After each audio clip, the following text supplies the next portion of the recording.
that. Okay. Welcome back. Did you get all the things that you were going to get done? No. Me neither. But it was really nice. Okay, let's see here. And I hope you were able to enjoy your break a little bit. Okay. Today,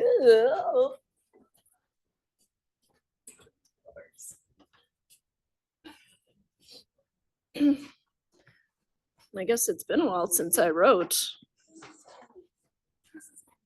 Okay. Today we're going to start inference. Sorry, it'll get better, I think. Oh boy. My writing, my voice, it's all going. So today we're going to start inference, which is the reason you have to take this course. It's basically if you have some hypothesis, so some idea, and you want to prove it, then you need to do inference. Okay? And so it's kind of the moneymaker of statistics and data science, and so that's why we have to do it.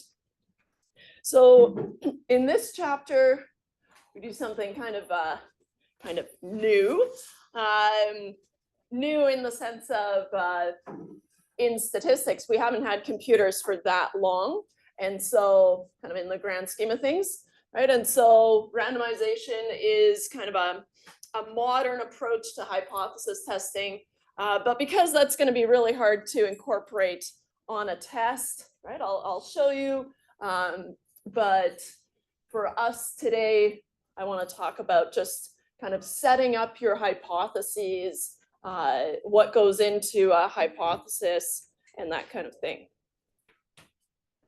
And then I'll show you, I was looking around, poking around for, an applet or something about randomization.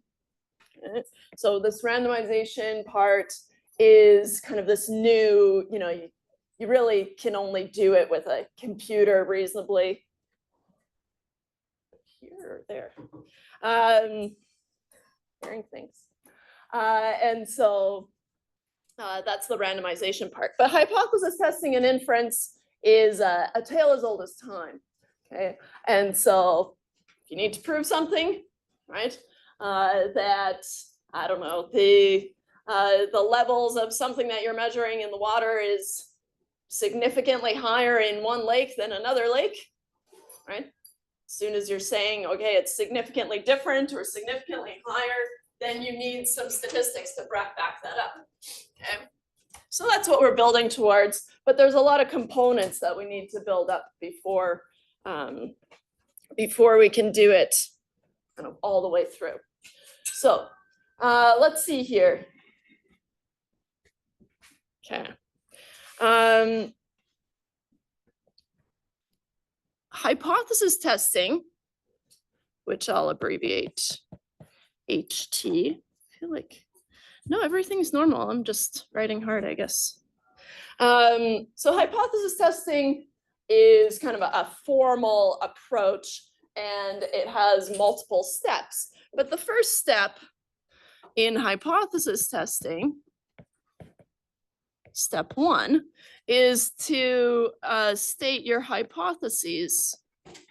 State the hypotheses, which is going to be the takeaway from today's class. We are going to look at some randomization, and I posted an Excel spreadsheet. You don't need to have your laptop, but I'll just kind of show you it, and you can poke around with it later if you want. But in hypothesis testing, we state the hypotheses. And so that's what we're going to focus on today. Okay? But just so you have a kind of a layout of where we're headed, okay? In step two, you're going to, I call it do the test. That's cryptic. It'll stay cryptic for a little while longer. Okay. Do the test, which can mean a lot of things. Oops.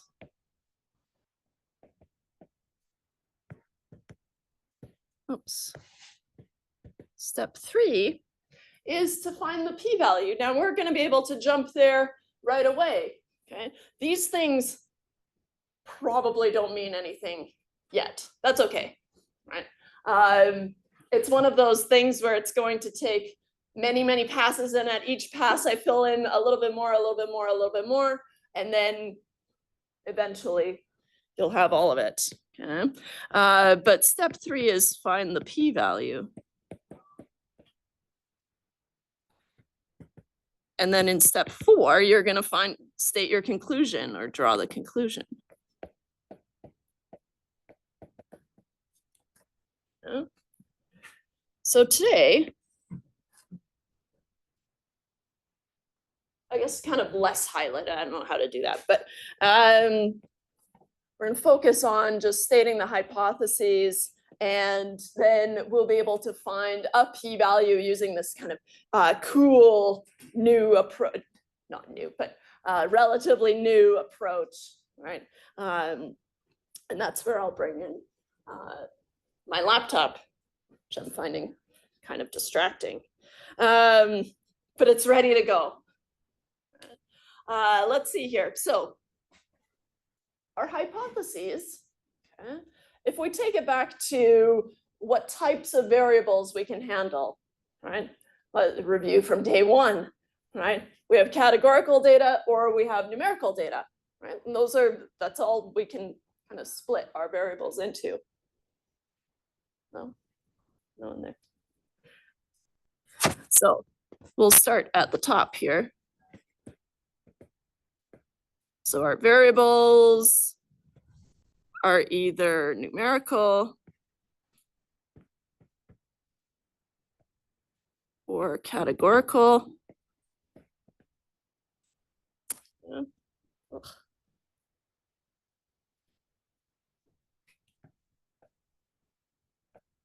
There. Now, if you have numerical data, and maybe I'll scooch this over here. You have numerical data, then what you'll hypothesize about is the mean. Right? If you have things that it makes sense to talk about the average of, right? So some average level of some, I don't know, contaminant, whatever, right? Then your hypothesis is going to be about the mean. So then our hypothesis is about the mean.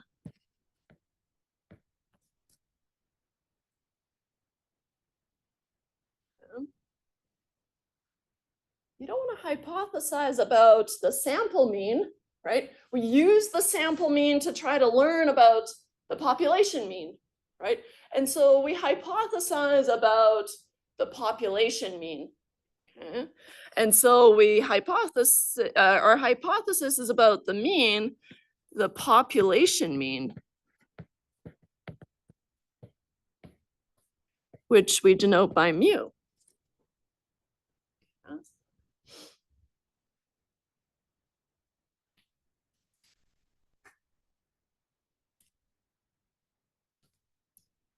I think the numerical data is a little bit more straightforward than the categorical data. If you think about a categorical variable, what do you have?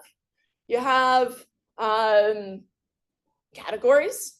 You've seen counts in categories, right? And so usually for categorical data, we talk about proportions. So we hypothesize about proportions. Okay? And so our hypothesis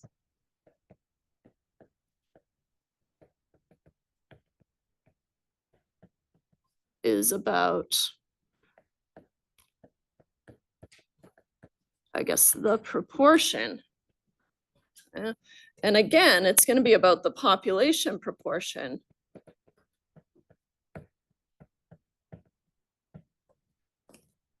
We've seen it before, just briefly, I think.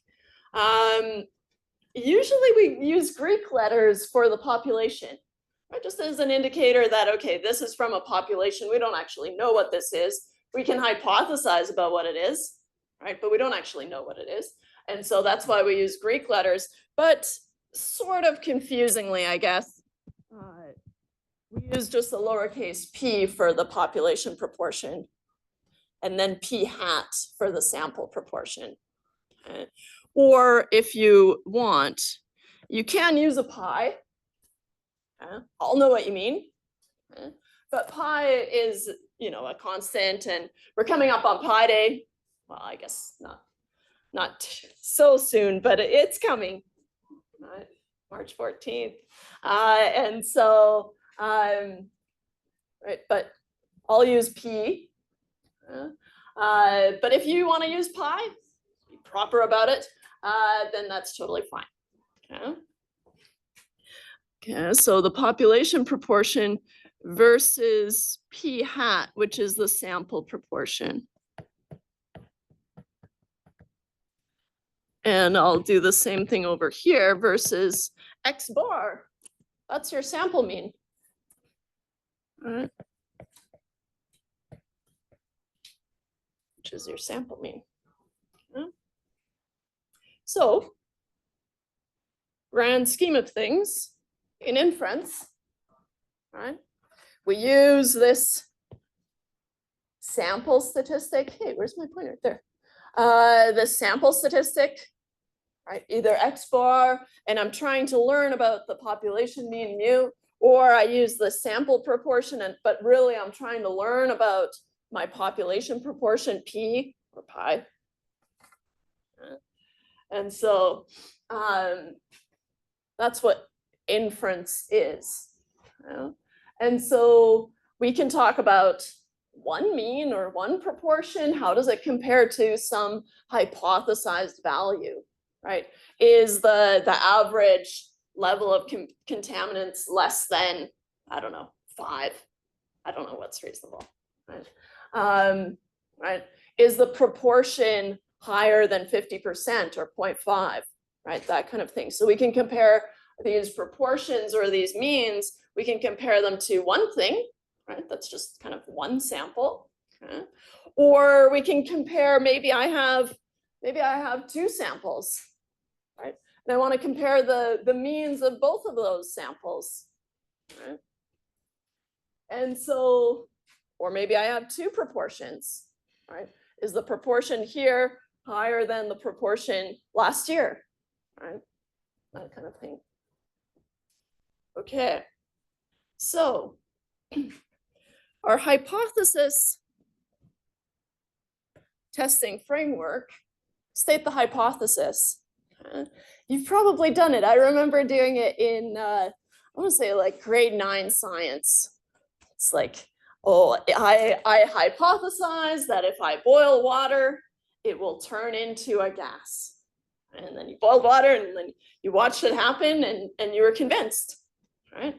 And so we'll do a little bit more than that.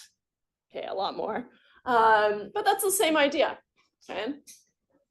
The key component about stating your hypotheses is that, okay, what we call your null hypothesis has to be kind of what you assume to start off, okay?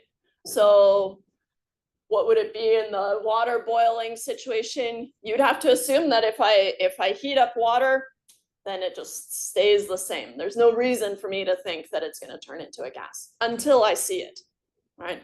And so, so that's kind of the hardest part, I think, about stating your hypotheses, is that your null hypothesis, your kind of starting hypothesis, is that there's been no change. Everything is just the same until we have proof that maybe not. Okay?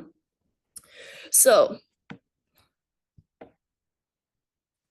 in your hypotheses, you're going to have, and maybe you've seen it in your other courses already, a null hypothesis. Okay? maybe. One.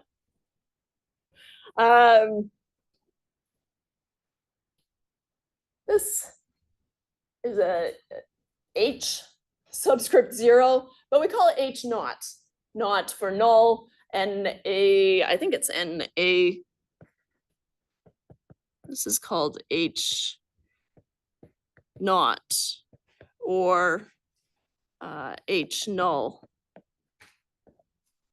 Okay, it's your null hypothesis.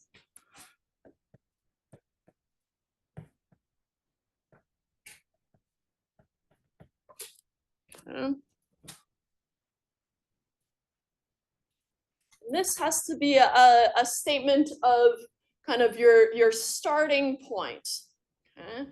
And so your null hypothesis, so many arrows. H naught is a statement of no change, hence the null. Okay. Or kind of usually we just call it status quo, right? What we have to assume until we have evidence otherwise. Or status quo.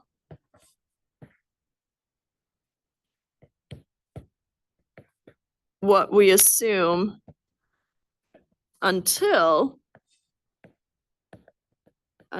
we have proof otherwise.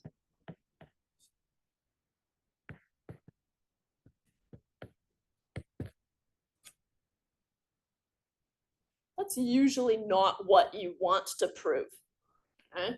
Usually the thing you want to prove is in your alternative hypothesis. And depending on what field you're in, I was raised on a capital A, but weird could be a lowercase a, or kind of by symmetry to the 0, you could have a 1, right? I'm pretty sure what I was seeing with your guys' stuff was a 1. So I just want to highlight those, right? But these are all your alternative hypotheses. Okay. And so this is going to be your alternative hypothesis.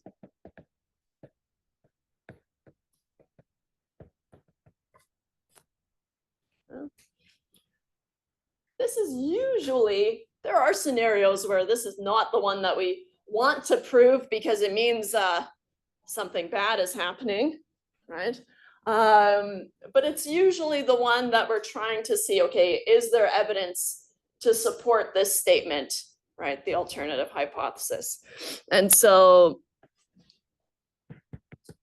HA is usually the statement we are trying to prove.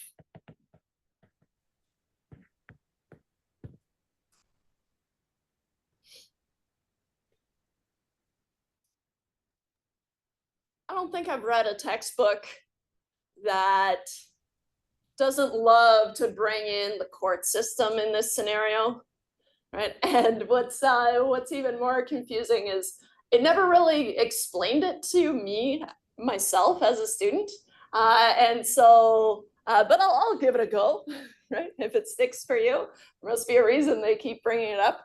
But so if you're arrested, and you have to go to court, and then there's a jury, right? Then you're hopefully presumed innocent until proven guilty, right? And so same scenario here, right?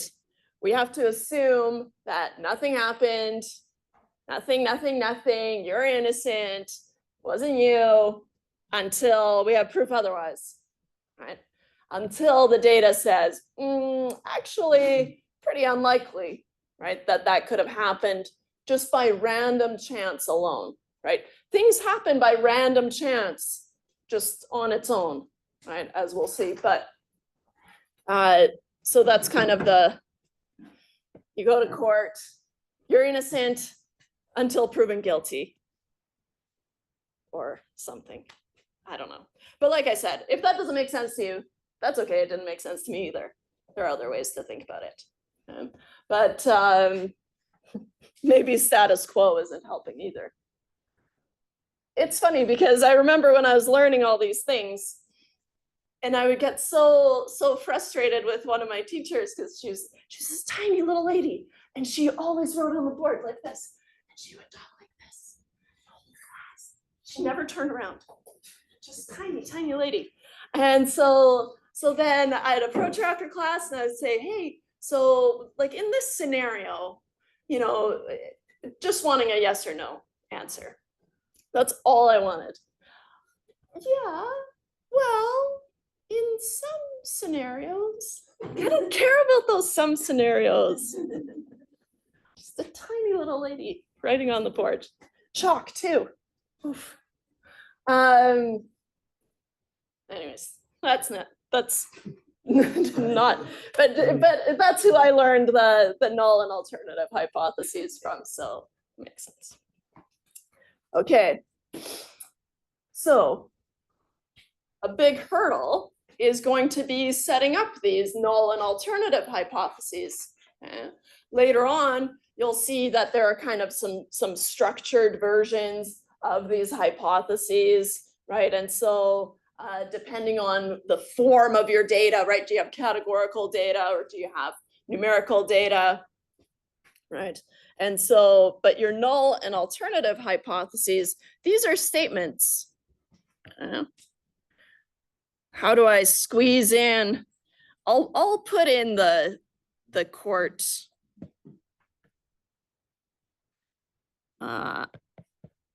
in court innocent until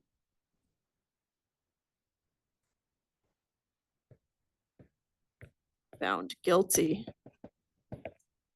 Hey, that looks like a question mark. No.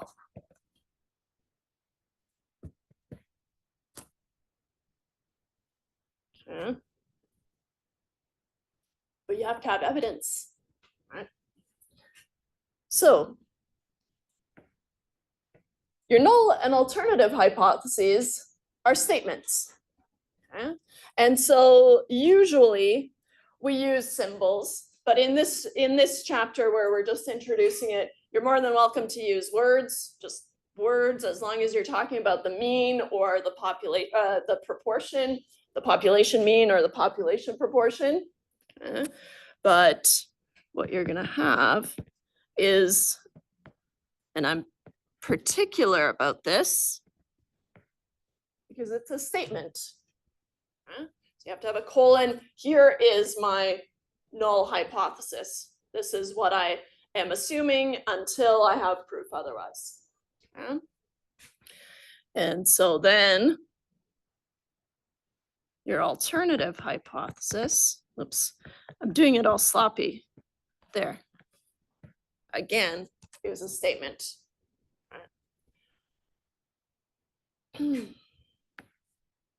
Let's say, just as an example, it has to be about the population means or about the population proportions. Can't be both, right? Not in the same hypothesis. You can only focus in on one thing. Okay, and so kind of the most extreme thing that we could talk about would be maybe how mu1 compares to mu2. Okay. This is the population mean of some group 1, right? Lake number 1. And mu2 represents the population mean from lake number 2, right? You have to assume that these levels, whatever you're measuring, are the same until you have proof otherwise. Okay? And so that's why you'll always have an equal sign. Always have an equal sign. And you'll see, you might grow out of that, but the equal sign is a good place to start. Right, you could have greater than or equal to if you're doing a more sophisticated test. But for us in this course, You can just always have an equal sign. Okay? An equal sign. That's the same as, okay, these two things are the same, right? You're innocent until I'm able to prove otherwise, right? So then if I suspect that in this kind of lake scenario, maybe the levels in lake 1 are significantly higher than lake 2, right? This would be what I suspect. Let's see here. What I suspect, right?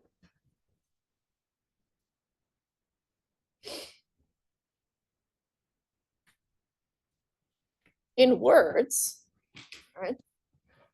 The population mean of group 1 is the same as the population mean of group 2. Okay. Or in words,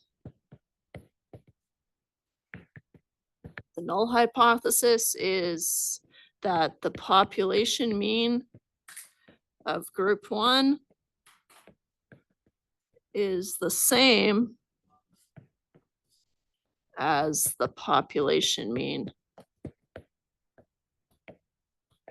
of group 2. You can see the allure of using the symbols instead. Right. Versus your alternative hypothesis, which would mean, or which would read as the population mean of group 1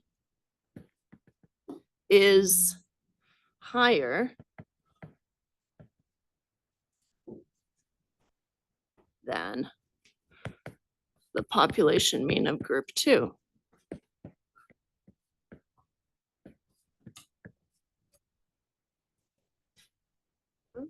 You're welcome to use words, right? You don't have to use the symbols, but it's important that you talk about the population mean, right?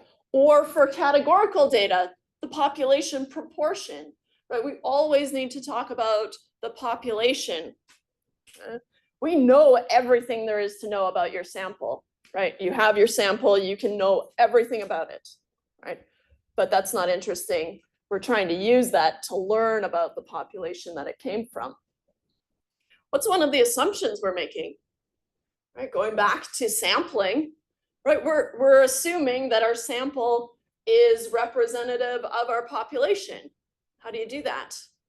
You can sample randomly. That's kind of a go-to way of being able to assume that your sample represents your population, right? And so that's why this is so important, or the sampling aspect is so important, because if your sample, if you don't feel comfortable saying it represents your population, then you can't really use it, right? But if you've sampled randomly, then you're allowed to assume that your sample represents your population.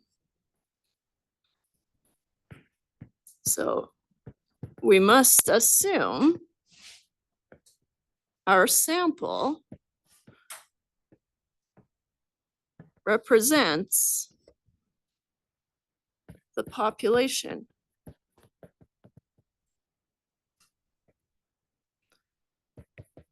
If we have randomly sampled, we are allowed to assume that the sample, if we have randomly sampled, we are allowed to assume. That's the best we can do, right? There are more sophisticated techniques, but as long as you've randomly sampled, then you can assume that sample represents the population. And even in the spreadsheet that I posted, we'll do some random sampling. So for a refresher.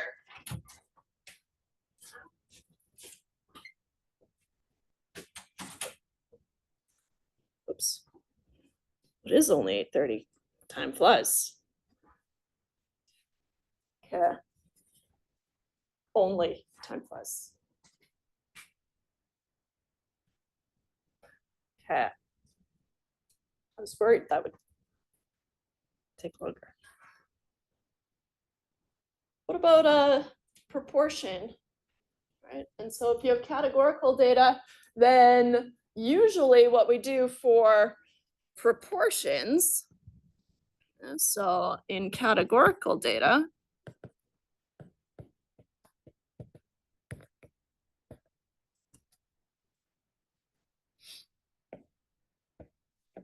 we analyze proportions. We've seen capital X before, briefly. Capital X is the number of successes. The number of successes. Okay.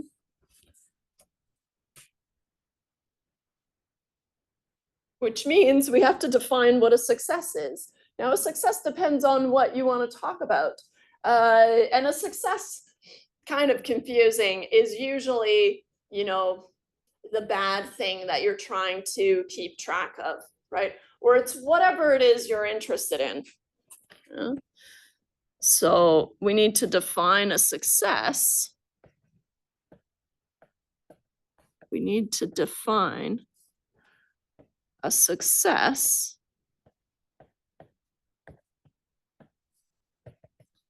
and it will be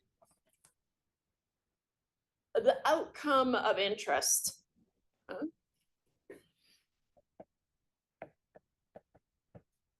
The outcome, or I can say category of interest. Depending on the question, right? Even from the same data, right? You might reframe your question and that would reframe your successes, right? You redefine what a success is. Okay. And so, yeah, success is usually, you know, not a great thing. If you're modeling vaccines, for example, you're concerned about deaths or, I don't know, whatever, usually deaths. And so then a success would be a death. And so usually it's kind of morbid and not, you know, party time success, but it's a success in terms of your analyses, right? And so you kind of need to shake that off, I guess, usually, but that's bad. Yeah, I know. That's why we're trying to model it and we're trying to learn about it, right? Yeah. And so your p hat, your sample proportion, right, is the number of successes over n, which is the total number of your sample size, right?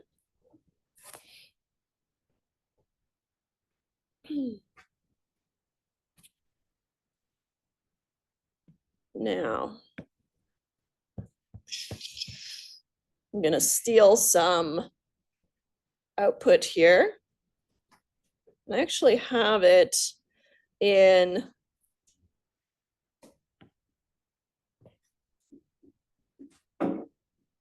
okay.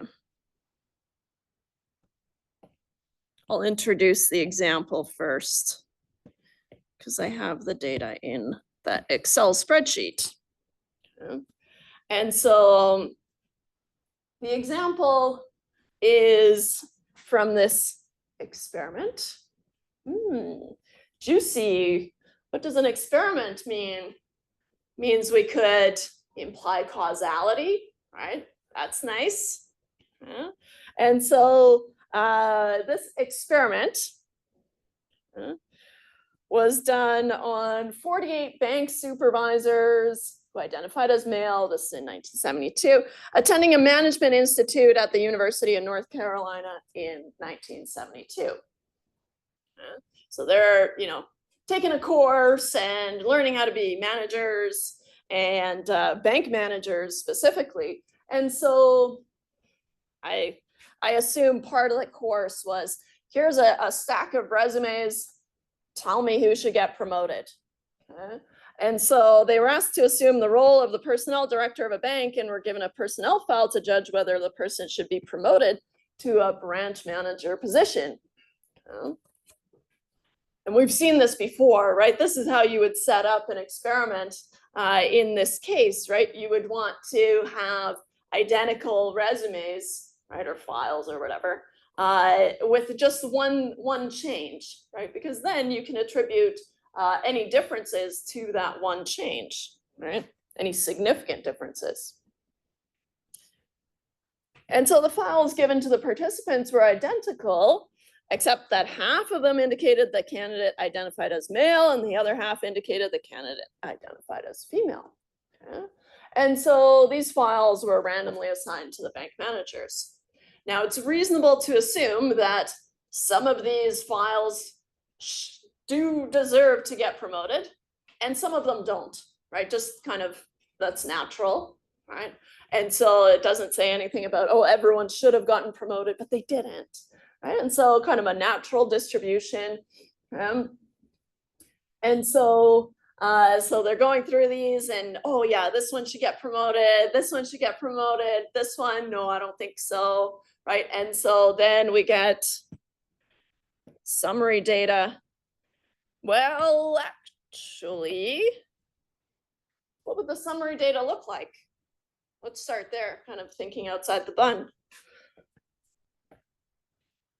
You'd probably have something like this, right? A contingency table where, okay, the file was either, okay, I'll make it match the one that I made,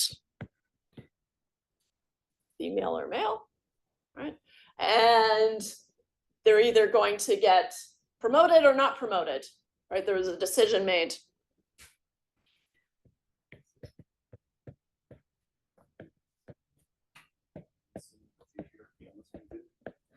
Huh? Yeah, you bet. She's got a real vendetta in this textbook. I know, it's so funny because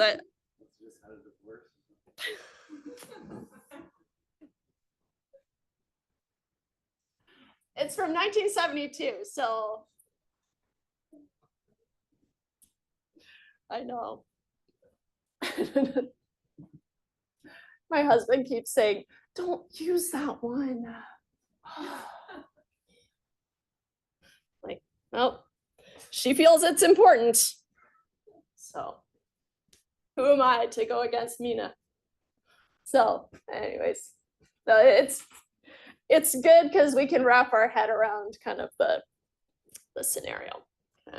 And so, right, so they're either claiming to be male or claiming to be female, and then there's going to be counts here, right? Some number of females that were not promoted, some number of females that were promoted, right? Males that were not promoted, males that were not promoted, and we would probably put totals in the margins. If you want to talk about promotions, right, and compare the proportion of females that were promoted versus the proportion of males who were promoted, right? What would you define as a success? Promotion, right? In this case, it's a good thing. And so in this case, right, X is going to be if they were promoted or not. I guess it's the number promoted. But a success is whether they were promoted or not, right? That's the thing that we're interested in. Let's say just briefly that we had a not promoted, promoted, but we also maybe have a demoted category, just temporarily, right? Because now I have more than 2 categories, right? So then defining what a success is, or maybe I'll do this. So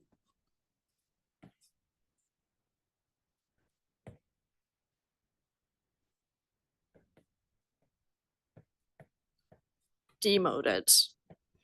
We'll call it a success is a promotion. So X is the number of promotions.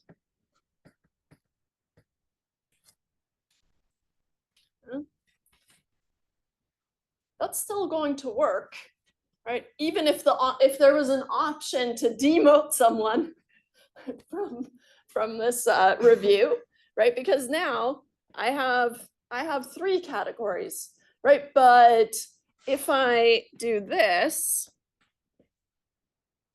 right? So now I have 3 categories, but this would be, so not promoted is not a success,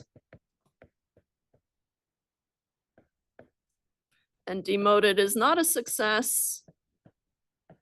So we can still, as long as we define a success, the thing that we're interested in, right? Then all the other things are not a success, and who cares? Okay. Now, I'll try to pull it up here and take a screenshot. Add in error. No.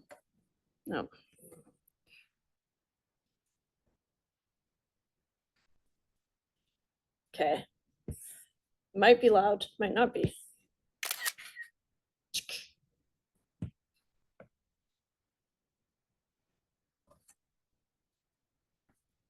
Just bring that in here. Come on.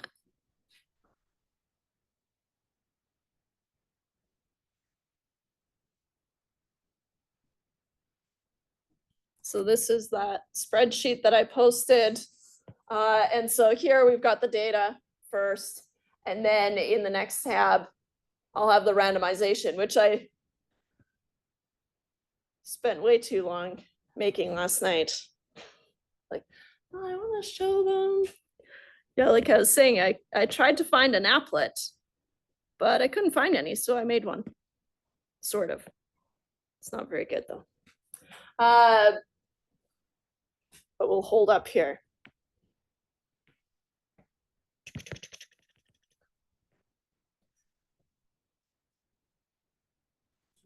Yeah. Yeah, you're in trouble. So here, made a pivot table. And if we talk about the proportion that were promoted, because these files are the same, right? We've got 24 in each group. Okay? And we've got some number of promotions and some number of promotions. And because we've defined that as a success in this case, right, then I want to compare the proportion being promoted, right? Proportion of females being promoted. So this we would denote as usually P hat F is 0.58333333, but you can see that 58.3% if you want to talk about percentages, but proportions have to be between 0 and 1, right? So that's a rule. And so whereas our P hat for the males, right, usually generically we use 1 and 2s, but if we have group names, then it's always good to kind of try to incorporate those. And so 0.875. A couple of ways to think about it. The overall proportion that were promoted was 0.729. So that's the overall proportion that were promoted. Yeah. Now, if these groups are the same, right, or essentially the same, they're allowed to be a little bit different, right? That's allowed. Okay? But if they're essentially the same, then you would expect these two numbers to be kind of close to 0.729, right, or whatever the average is. Okay? And so, or alternatively, we can look at 0.583. How does it compare to 0.875? It's really hard for us to think about spread here, right? But if you compare those two numbers, right, then a natural way to get to comparing these two would be the difference. Okay? And so here, I tell you it's a natural way. So here, what this looks like is P hat F minus P hat M is equal to negative 0.292, let's say. I don't want to drag those around. A negative difference just means what? It means that the male proportion was higher than the female proportion. Now, in terms of the population, right? So a difference of 29.2%, right? That's, in my opinion, quite large, right? There is a difference. 0.58 is different from 0.875, right? And so we just want to know, are they significantly different? And so here, that's reflected in the difference as, okay, if these two groups are the same, if the males and females are the same, then what's the difference? Should be 0, right? If they're exactly the same, if I subtract one from the other, I should get 0, right? And so in our null hypothesis here, we would have that the population proportion of females minus the population proportion of males, right? Going back to the populations for our hypothesis, right? I know that the sample difference in proportions is 0.29, right? That's not interesting to me. I want to know if this is so far away from 0 that I have evidence that it's probably not 0. Okay? And so here, there's that equal sign you're itching for. I know. Equals 0. And so the difference in these two groups, in these proportions, is essentially 0. Right? We're allowed to be a little bit different, right? But not too different. Versus if you wanted to, I just want to highlight the equals to 0 here, just because 0 is what we're going to compare this number to. Okay? But what you could do is you could add PM to both sides, right? And then you would have the proportion of females is equal to the proportion of males. That's the same, that's mathematically the same, right? And so PF is equal to PM, which is usually how I think about it, right? But because we need to compare this number, this 29.2% to 0, right? Then it's nice to see it there. You are welcome to use either version. Versus, what do we suspect? We suspect that maybe we still have to talk about the same things here, right? How does the difference of PF minus PM compare to 0? Right, so the only change is going to be from this equal sign, right, to maybe something that we suspect, and that can be in different inequalities. I'll do F here. I suspect that it's less than 0, right? I'm not committing to anything anything in terms of a number, right? If I wanted to do a different number, I would have to repeat my hypothesis test, right? And so one thing to notice, there's a lot of things to notice, I know that, but here, these two are the same, right? And the 0, I still have to draw my conclusion about 0, right? Going back to, I guess I can't resist this court example, right? But going back to the courts, if you're in court for one crime, and then you're found innocent of that crime, and then so by that you're also innocent of another crime? No. So that's why it has to be about 0 and 0. Okay. Which means that the only difference here is this sign. Okay. We have a couple of options here. So this could be not equal to, right? It is equal to 0 or it's not equal to 0, right? That's an alternative. It could be less than or it could be greater than.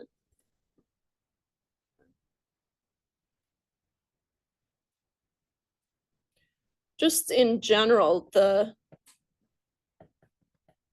not equal to should be your default.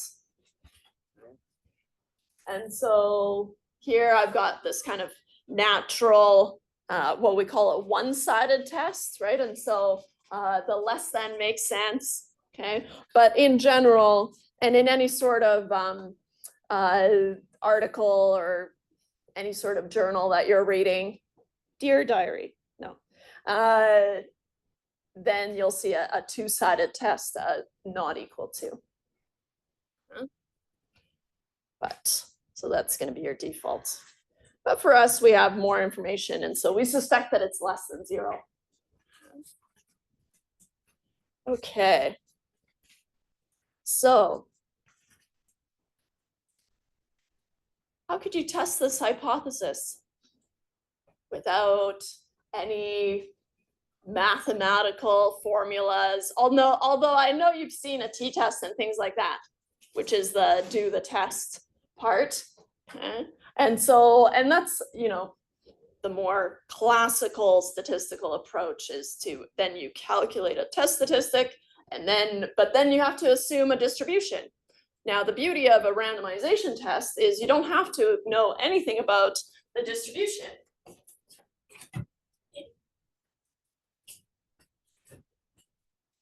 Weren't you on Zoom? I was. Oh. I was listening to that. Oh, Very intriguing. how enjoyable. Better than music. Almost as good as Casey Clark, right? Yeah, I know. Grip in the wheel. Yeah. Did she say hypothesis test? I did. Okay, so where was I? There's so many ins and outs. Oh yeah, so what can we do when we live in a shoe? We can say, okay, if there really is no difference in gender, right? So if we're looking at, okay, the sex and then whether they were promoted or not, right? I just generated so they're in order, but if I go back to,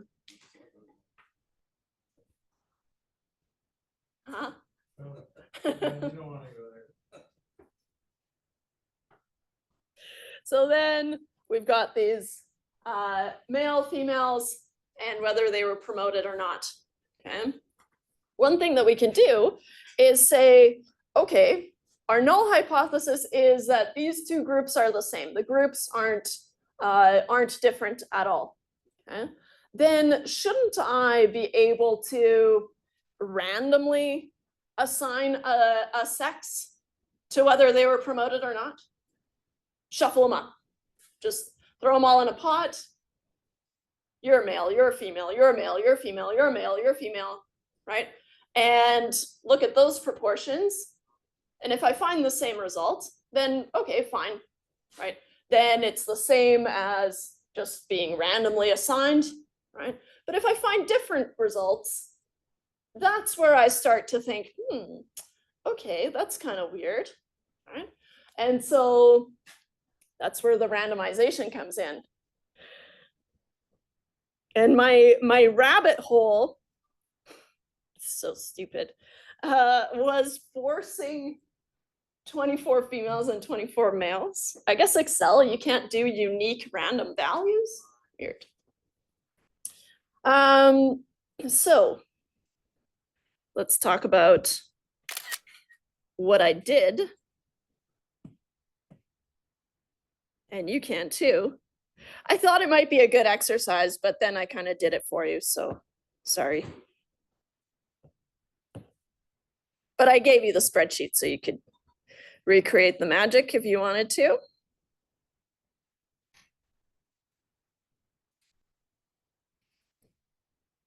Okay. To keep it on one screen, I had to generate my table there. So what could you do? You've got your original sex. I assign a random number, right? And the random number generator in Excel, every time you hit enter or do something or change a cell, it'll regenerate. It is pink shirt day tomorrow. I don't need that. But I didn't want you to think that I was pro-bullying. So it's pink shirt day, which is anti-bullying tomorrow. No, if you're not wearing a pink shirt, you're pro-bullying. That's just logic, I think. Yeah.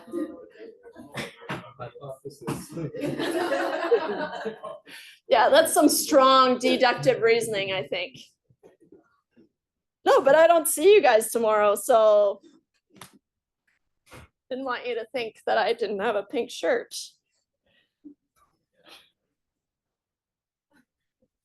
And that's your reminder, I guess. Okay, so what do? We assign just a random number, right? Use some random number generator and assign a random number to these files. Okay? And then from there, I sorted these random numbers. And this is where I was gonna show off my Excel skills. No, but I use the sort by. And so the sort by command says, okay, sort these genders by this randomized number. Okay, so every time just pull whatever the gender was. So for sorting number 6, right? So 6 somewhere here. Let's say 13, that one's easier to see. Okay. The randomized number is 13 is a male, and so that went here, sorted 13 is a male, right? So just reorganized, right? Who was promoted and who wasn't, right? The genders. So then at each pass, okay, we can count how many were not promoted, how many were promoted, right? And we can calculate the proportion that were promoted, okay? Kind of not surprisingly, this looks a lot closer to 0 than our previous, right? Than our previous number. So what we would do, because we have computers now, is we would do this, say, 10,000 times, right? Assign random numbers, who was promoted, who wasn't, okay? And keep track of these differences. Right, so you would make a new column where you record each of these differences, and let's say do 10,000 times because you've got a computer and who cares, right? This is where a programming language really comes in handy. You don't want to be using Excel because I'm sure there is a way to store it in some array, but I don't know how, so I didn't do it. So mine are just going to be fleeting. And the only reason I had to bring my laptop, I need to stop sharing this, was so that I could show you. Okay, let's see here. Okay. So that I could share this. Share.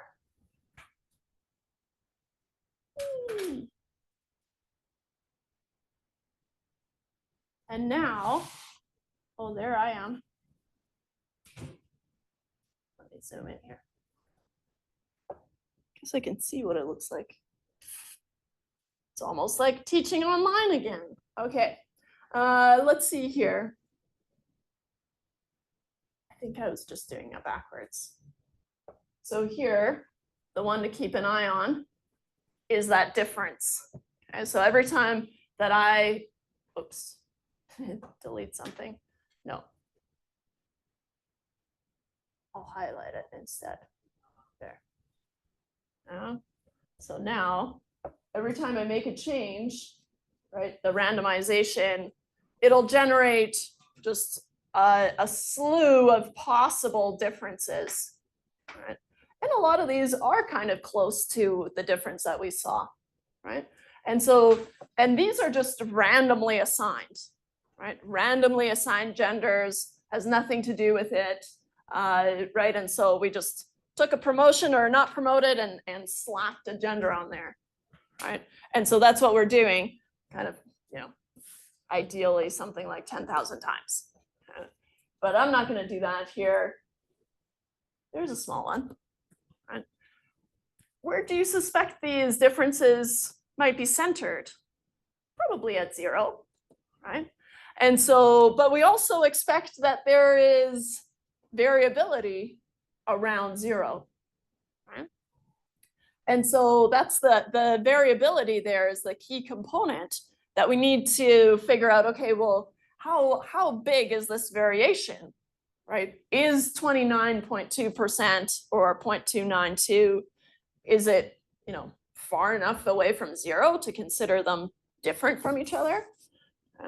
And so you can play around with it, but you should also check out my fancy background counts. So I use things like sort by, count ifs, right? Things you can play around with if you are interested, right? What does the count ifs do? Count ifs, you can give it more than one condition, right? You might have used the count if, but you won't believe what count ifs can do for you. Right.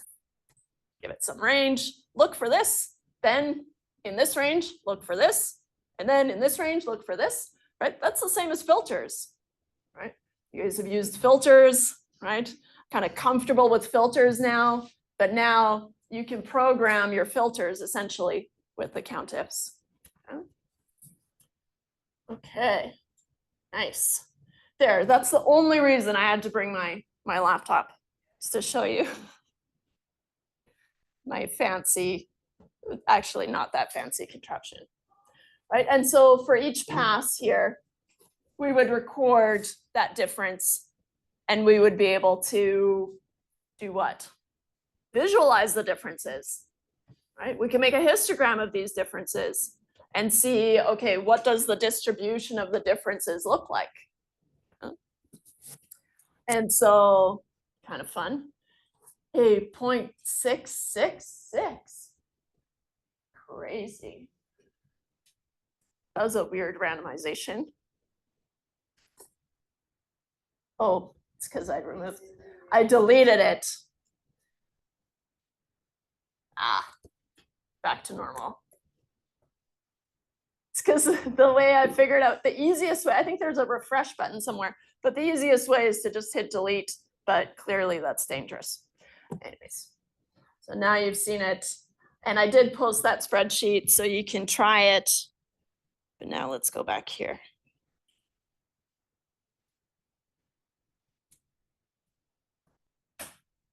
Action. Okay, good.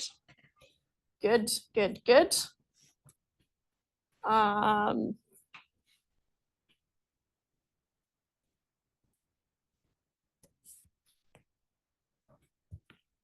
So here,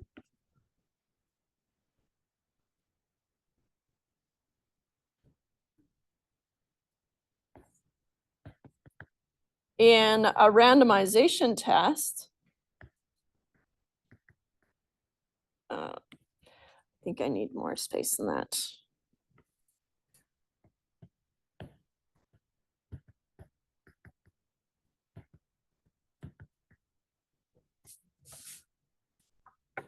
We run this, you know, some huge number of times, right?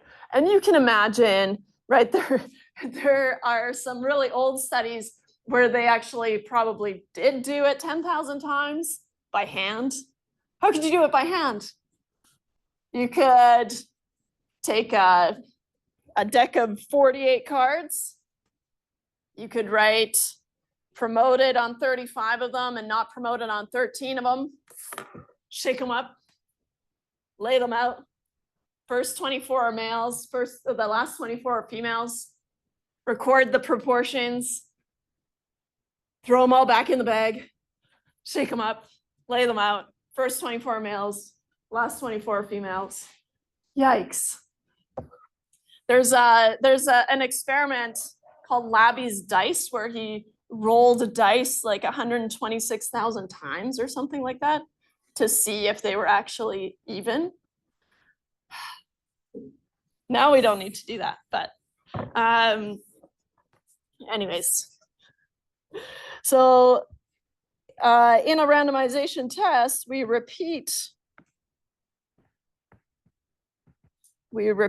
this about 10,000 times and record the difference each time.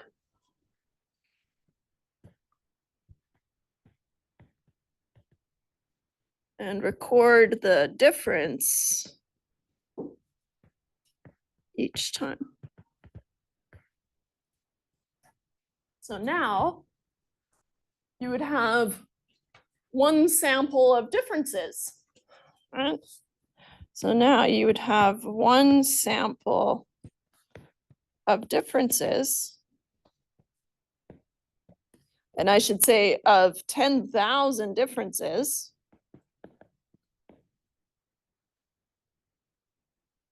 Which is numerical. So we could make a histogram to visualize it,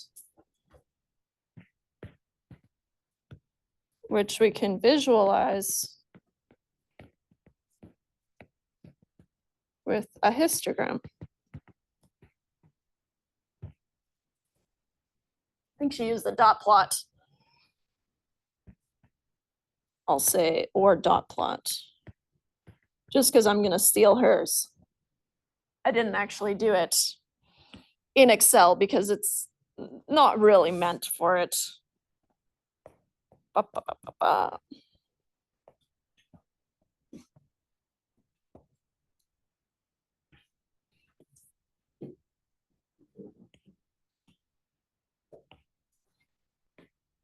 She did males minus females, but the way Excel organized it was the females and then the males, so it doesn't matter.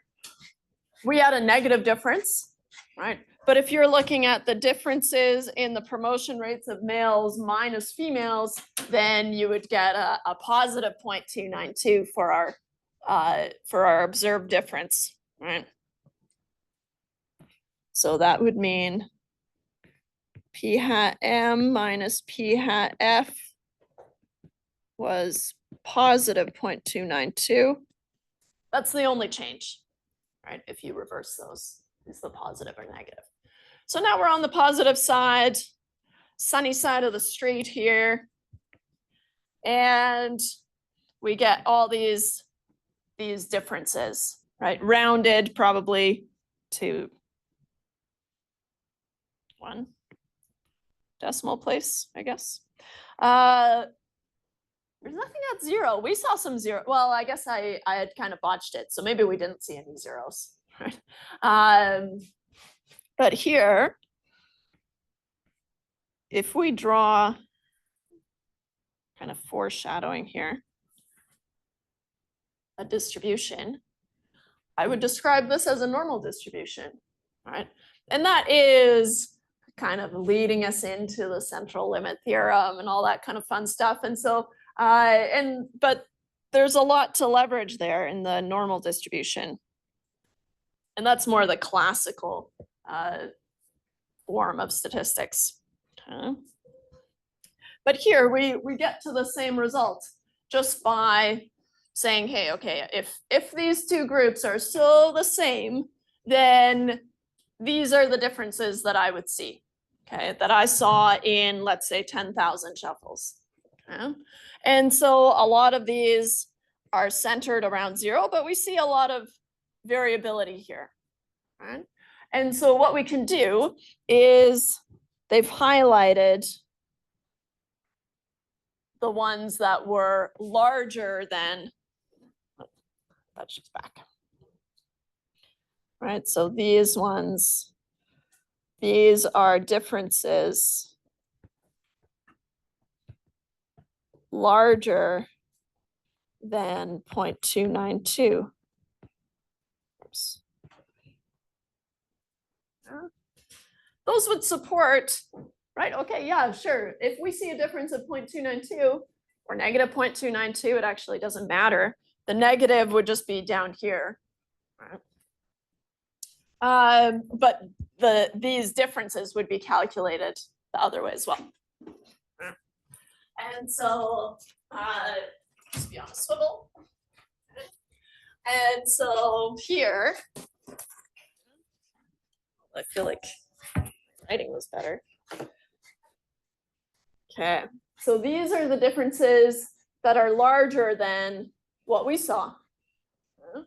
So what can we do? We could say, well, we can count how many were here out of our total 10,000, let's say, right? Or however many randomizations we did. And then we could say,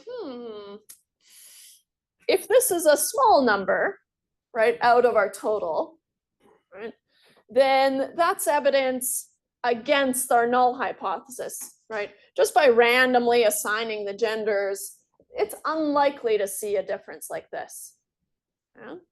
And so let's see, I can't remember. So she only did 100 simulations, but only 2 of those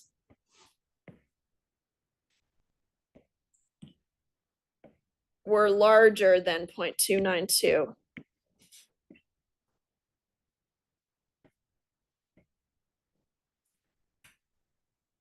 So in this example, she only did 100, right? I'm saying do 10,000 or some, huge number. What would you expect to happen if you did not just 100, but 10,000? I would expect just this to fill in tighter, right? And it would start to look more and more like a normal distribution. Right? And so 2 out of the 100 simulations had a difference of at least 29.2%. Okay? And so here, 2 out of 100 simulations, but 2 out of 100, let's do that, is what, 0.02? Or is there another 0 in there? No, 0.02. 0.02 simulations were more extreme. And I'm going to start using that terminology of more extreme quite a bit. So we'll introduce it here. But 0.02 simulations were more extreme than what we saw in our sample.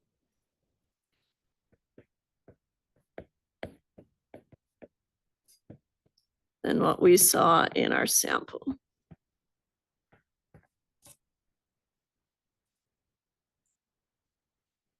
Just kind of using your gut, Does that feel like, oh, okay, that's just kind of normal, random by chance, right? Expected with variability. I would say 0.02 is a little low for me, right? We expect variability, random chance, and there is a chance that it did just happen by random chance alone, right?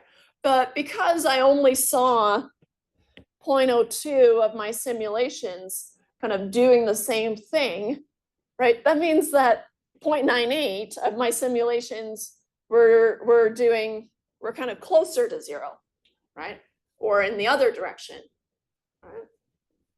And so this tells me kind of unlikely to have happened just by chance. And we're going to develop a threshold for that, a numerical threshold. Usually we use 0.05. So if I say alpha level, what's that? So you see this like 2 standard deviations to not draw suspicion of a bias when you're hiring? So do you want me to connect the 2 standard deviations? Now. Okay, sidebar. Sidebar, sidebar, sidebar. Under a normal distribution, okay, centered on 0, as a fact, if you move out 2 standard deviations, so here I go -1 sigma, here I go -2 sigma, and here I go -3 sigma, 1 sigma, 2 sigma, 3 sigma floor. But just as a rule, if I move out 2 standard deviations, which is what kind of we use as a rule, okay, then captured between these 2 standard deviations, I have 95%. And I'm sure if we calculated that, we could calculate the standard deviation of these differences and move out 2 standard deviations, and it would be some number. I'd have to do the work, but I don't have it. Okay? But if you move out 2 standard deviations, then that captures the central 95%. Okay? Which means if the total area under the curve is 100, which it is, okay, then I have 5% left over. Right? 2.5, 2.5. So then I have 2.5% here, 2.5% here. Yeah. So then, by the same rule, right, if the area that I saw, or the probability that I saw, or the number of simulations, right, that were more extreme, right, that's the area in the tail. So the probability of being more extreme than what we saw is the area in the tail. Now, our area in the tail is 2%, right? Which puts me out here.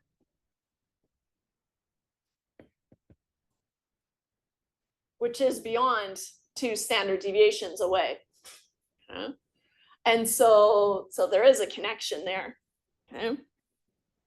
But for any, so this is for a 2-sided test if we just wanted to prove that they're not the same. Right?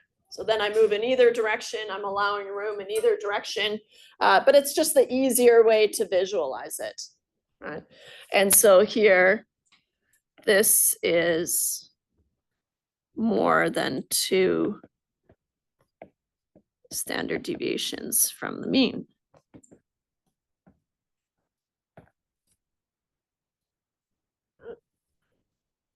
But usually what we do is, just as a default, we just compare this to 5%, right? So this 5% can be split evenly in the tails or just lumped in one tail, right? Depending on our alternative hypothesis. Okay? But just as a rule of thumb, if it's less than 5%, then we start to get suspicious, right? Suspicious of what? Suspicious of our null hypothesis, And so here, if the number of, or I guess I should say,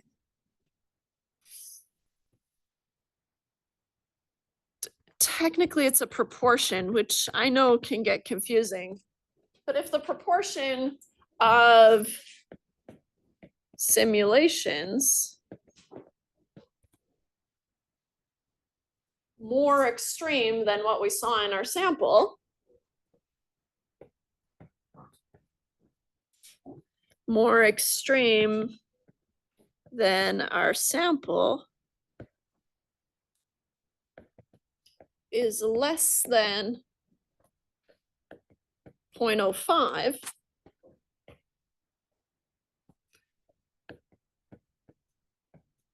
and I'll introduce alpha here. So this is a Greek letter alpha. Alpha equals 0.05 is the default.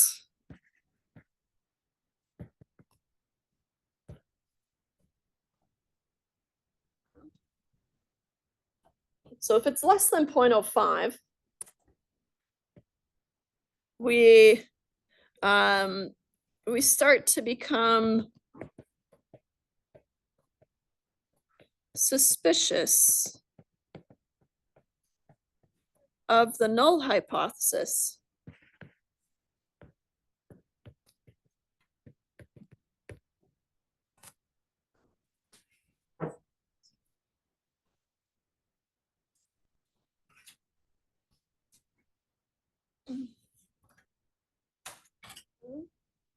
So it's not until then that we start to say, okay, that's kind of unlikely, right? I looked at all these randomizations and they all kind of fell around here, right?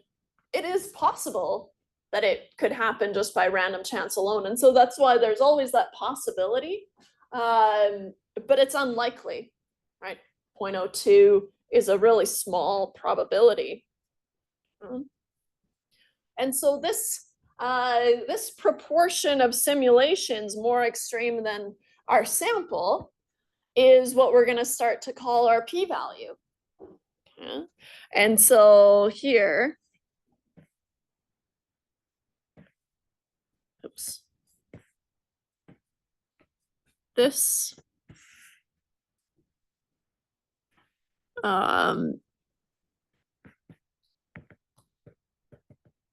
this will be called our p-value. I know there's a lot of p's. They all, you got to keep track of all of them. They all mean different things, and that's okay. But the p-value then, remember, a proportion is the same as a probability. And so usually the p-value, we think of it as a probability.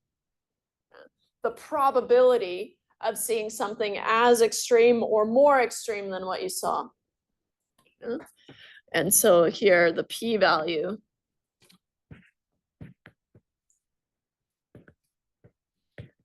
is the probability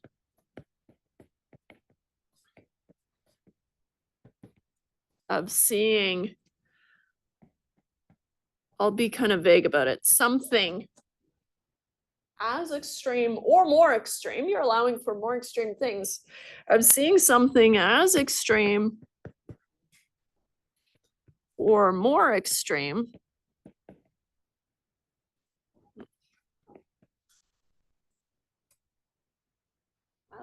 or more extreme than what you saw in your sample.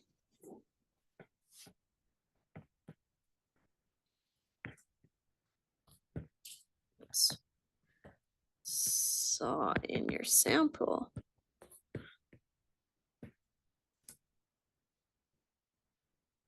What did we assume? Assuming that our null hypothesis is true, right? Assuming that how I slapped the genders on doesn't matter, right?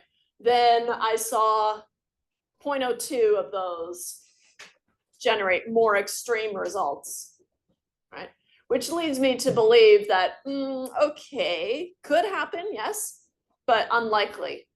So then I start moving away from that and saying that, okay, they're probably not the same then. So here, the last component of the p-value is assuming H naught is true.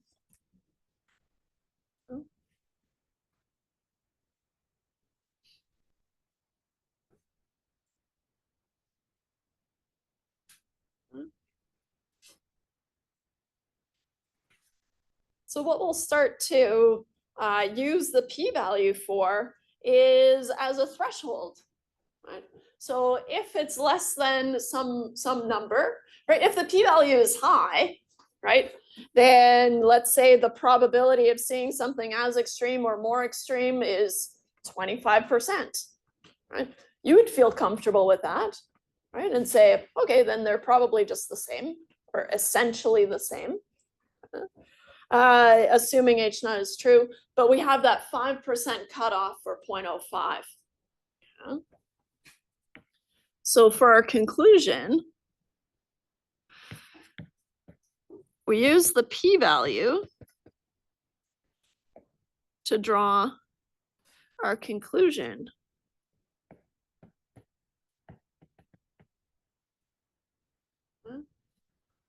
If the p-value is less than our alpha level, and maybe I'll bump this to its own page here. Oops. If the p-value is less than alpha equal to 0.05, that's pretty standard. You can kind of vary that 0.01, 0.1. It depends on how expensive it is to reject the null hypothesis, right? If it makes you suggest building a whole new water treatment center, maybe think twice. Maybe make it a little bit harder. Oh yeah. Sorry, you gotta build a new one. That's expensive. You don't want to just do that willy-nilly. But in general, right, 0.05. What would you do to make it harder to reject H naught? You would change this to something lower, right? If it's expensive. If it's not, critical, or I've seen a lot of studies where they have very, very small sample sizes, then you need to increase it a little bit. So otherwise you'd never reject anything, right? And so kind of cheating, I guess, but that's statistics. And so if the p-value is less than your alpha level, we use 0.05, okay, just as a default.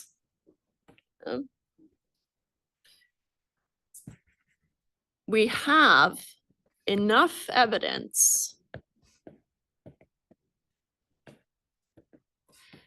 to reject H naught in favor of HA.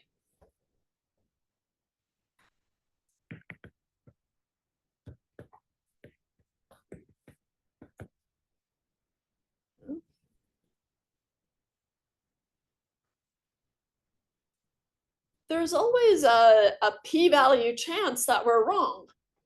Okay? And so there's always a probability that we are wrong, right? Our conclusion is incorrect. And so for that reason, we never accept a hypothesis, okay?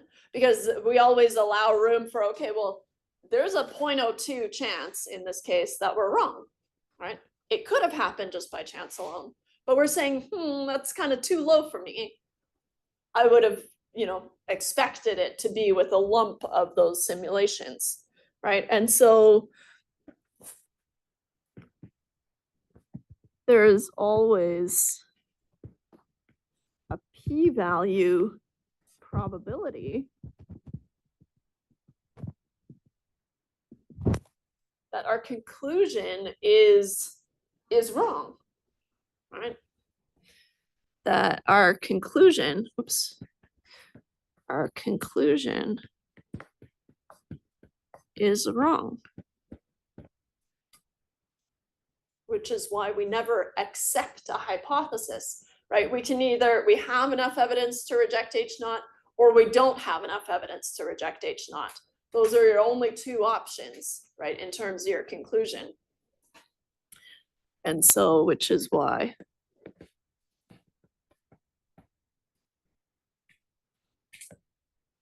we never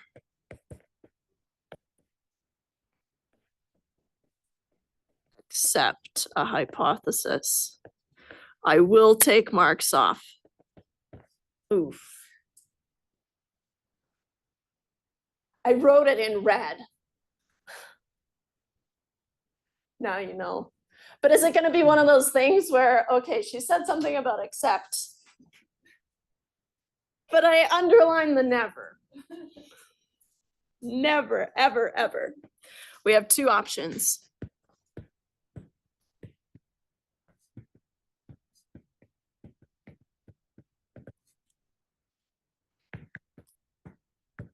We have enough evidence.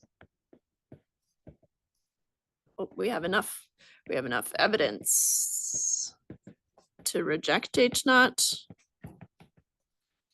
which we can summarize as reject H naught, or we do not have enough evidence to reject H naught. That's the same, just the flip. We do not have enough evidence to reject H naught, which we usually summarize as fail to reject H naught, or FTR. I only mention that because it might be in some questions and things like that. So fail to reject H naught.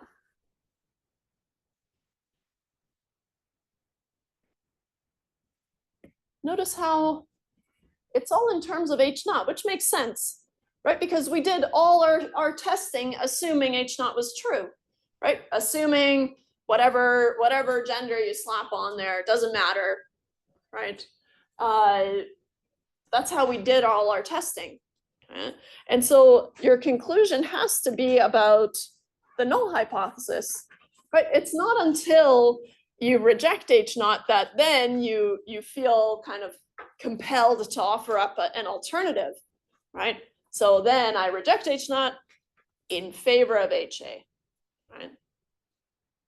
And then you bring in your alternative hypothesis, right?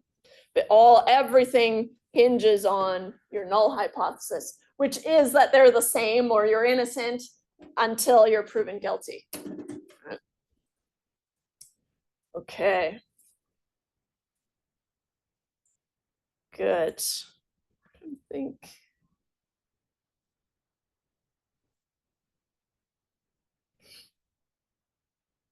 What else did I want to say here?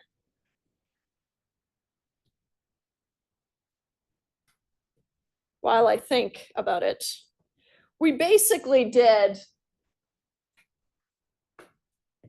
a sort of a run through of a hypothesis testing framework, right? Step one, we have to state our hypotheses, right? Your null hypothesis is these things are all the same until my alternative, maybe I have proof otherwise.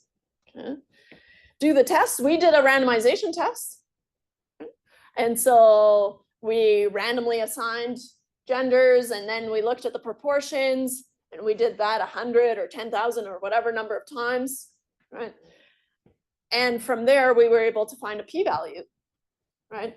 What proportion of times did this happen just by random chance alone, or something more extreme happen just by random chance alone? And then we can use that probability or that proportion, right, to say, okay, if it's less than 5%, I don't feel comfortable sticking with my null hypothesis anymore. I feel more comfortable with my alternative hypothesis. Doesn't mean it's right or wrong, just means that I have evidence against my null hypothesis. So to wrap up here, in our example, our conclusion,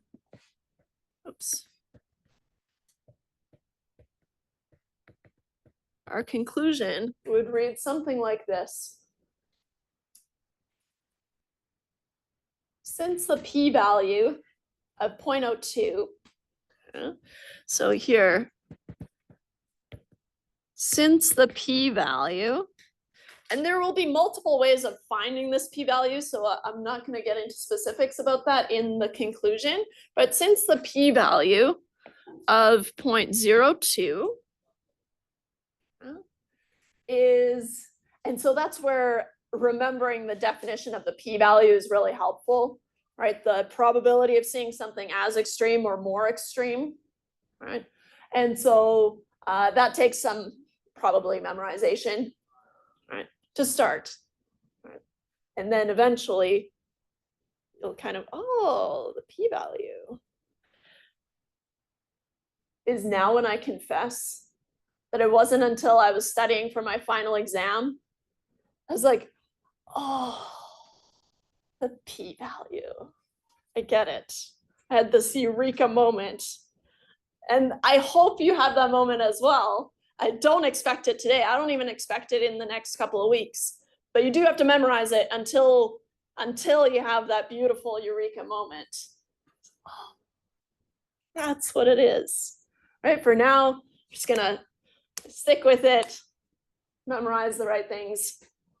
The p-value is one of them. And so since the p-value of 0.02 is less than our alpha level of 0.05. Now, usually I say something like assumed alpha level or something like that, but our alpha level of 0.05, we have enough evidence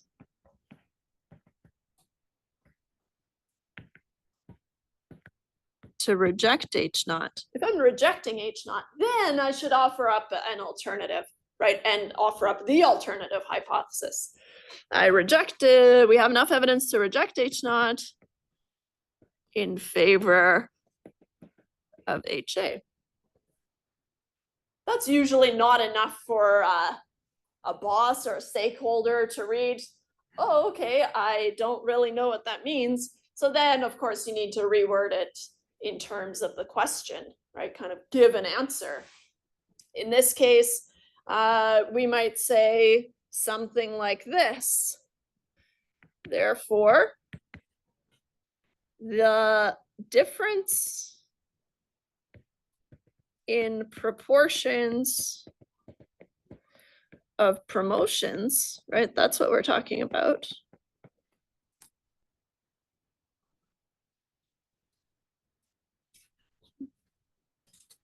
We only considered one extreme, right? And so if we talk about PF minus PM, that's our difference in proportions, is significantly less than 0.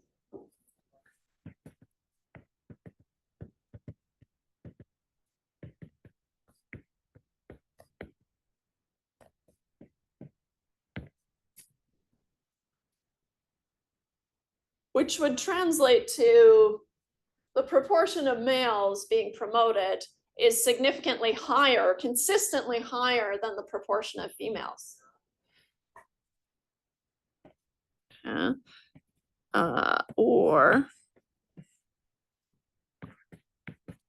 Or we could say, therefore, the proportion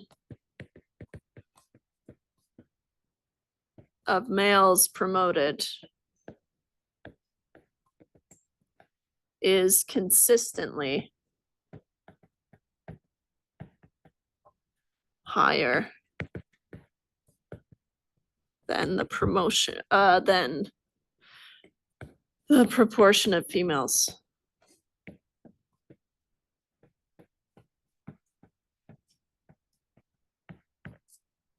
This is where the English aspect or the arts aspect of stats really comes into play. We did some math, and there's math, but it's this kind of beautiful, intricate dance with the words, because you don't want to say the wrong thing, right? You have to interpret it as well. Say consistently, if that's just with one occurrence. Consistently, because even in our randomizations here, Yeah, if you're not doing randomization, that's a one-time higher event. yeah, You could say that it's consistent, that just occurred once, right? it did, but you're assuming that your sample is representative of your population. And so you would assume that even if you did a new sample, you would get similar results, right? And so, yeah. Beautiful dance. That we'll learn the steps too. But there, our first foray, finished ahead of time too. Wow.